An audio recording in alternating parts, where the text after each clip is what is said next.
ಹಣದ ಆಸೆಗೆ ಗಂಡನನ್ನೇ ಕೊಂದ ಪತ್ನಿ. ಪರಿಹಾರದ ಹಣಕ್ಕಾಗಿ ತನ್ನ ಗಂಡನನ್ನೇ ಕೊಲೆ ಮಾಡಿ ಬಳಿಕ ಹುಲಿ ಕೊಂದಿದೆ ಎಂದು ಪತ್ನಿ ಕತೆ ಕಟ್ಟಿದ ಘಟನೆ ಮೈಸೂರು ಜಿಲ್ಲೆ ಹುಣಸೂರು ತಾಲೂಕಿನಲ್ಲಿ ನಡೆದಿದೆ. ಅನುಮಾನಗೊಂಡು ವಿಚಾರಣೆ ಮಾಡಿದ್ದು ಈ ವೇಳೆ ಮಹಿಳೆಯ ಅಸಲಿ ಕಹಾನಿ ಬಾಯ್ಬಿಟ್ಟಿದ್ದಾಳೆ. ಸದ್ಯ ಪೊಲೀಸರು ಮಹಿಳೆಯನ್ನ ಅರೆಸ್ಟ್ ಮಾಡಿದ್ದಾರೆ. ವಿಶಾಖಿ ವೆಂಕಟಸ್ವಾಮಿಯನ್ನ ಪತ್ನಿ ಸಲ್ಲಾಪುರಿ ಕೊಲೆ ಮಾಡಿದ್ದಾಳೆ.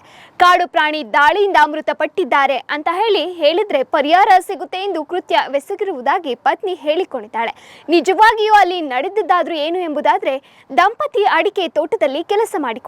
ಕಳೆದ ಸೋಮವಾರ ಗ್ರಾಮದಲ್ಲಿ ಹುಲಿ ಕಾಣಿಸಿಕೊಂಡಿತ್ತು. ಈ ವೇಳೆ ಮನೆಯಿಂದ ಹೊರ ಹೋಗಿದ್ದ ಪತಿ ನಾಪತ್ತೆಯಾಗಿದ್ದಾರೆ. ಹುಲಿ ಕೊಂದು ಎಳೆದುಕೊಂಡು ಹೋಗಿರಬಹುದು ಎಂದು ನಾಟಕವಾಡಿದ್ಲು.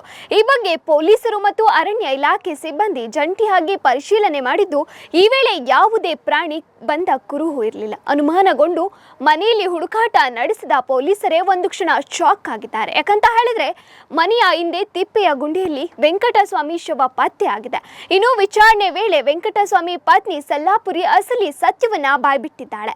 ಕಾಡು ಪ್ರಾಣಿ ದಾಳಿಯಿಂದ ಮೃತಪಟ್ಟಿದ್ದಾರೆ ಅಂತ ಹೇಳಿದ್ರೆ ಲಕ್ಷಾಂತರ ರೂಪಾಯಿ ಪರಿಹಾರ ಸಿಗ್ತದೆ ಎಂದು ಕೃತ್ಯವೆಸಗಿರುವುದಾಗಿ ಆರೋಪಿ ಸಲ್ಲಾಪುರಿ ತಪ್ಪೊಪ್ಪಿಕೊಂಡಿದ್ದಾಳೆ.